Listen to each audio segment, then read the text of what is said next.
Hello again, and we are continuing with 10-2 here, continuing with imperialism. And this time we're going to focus more closer to us here with Cuba in particular. And this is Jose Marti, you should have an accent mark there.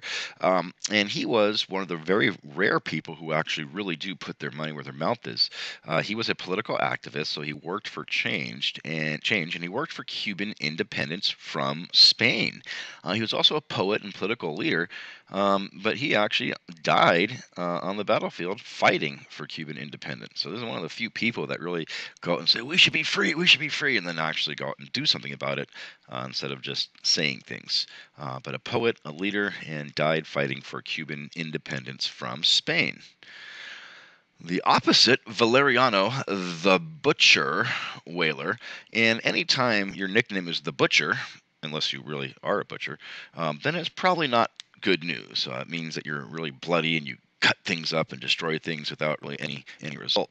Well, things were getting out of control in Cuba, and so Spain, who had control of Cuba at the time, said, "Hey, General Butcher, why don't you head over and try to restore order in Cuba?"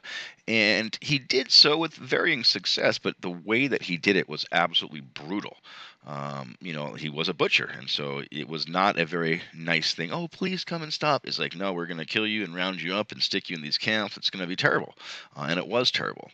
And eventually, news got out of the way that Spain was treating people in Cuba. And in fact, even though the treatment was absolutely horrible, and no one is defending that, in some cases it was exaggerated. And yellow journalism played a big role.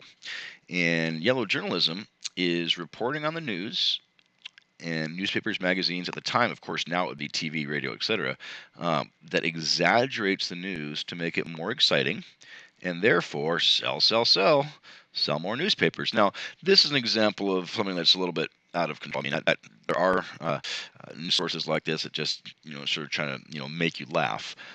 But yellow journalism, remember, it's different. Now, we've heard this thing, the term fake news, whatever.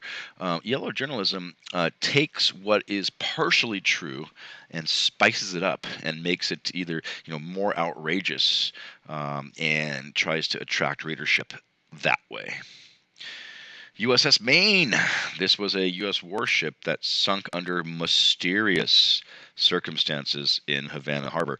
It was thought initially, it was thought that the Spanish had mined the harbor in order to make the Americans leave. The Americans had sent the USS Maine down there to make sure everything was going okay.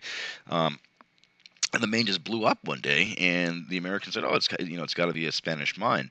Years later, it turns out, long story short, but there's a couple of investigations that it was actually an internal explosion that happened because they had moved, or they had not moved. They had put the ammunition storage room next to the engine room, and it sparked up, blew up, and it ended up being a tragedy. It was an accident, but the United States blamed Cuba, and I'm sorry, blamed Spain, and there was a rallying cry that said, "Remember the Maine, to hell with Spain," and it sort of got played up how it was definitely Spain's fault. Now, a little bit of yellow journalism as well.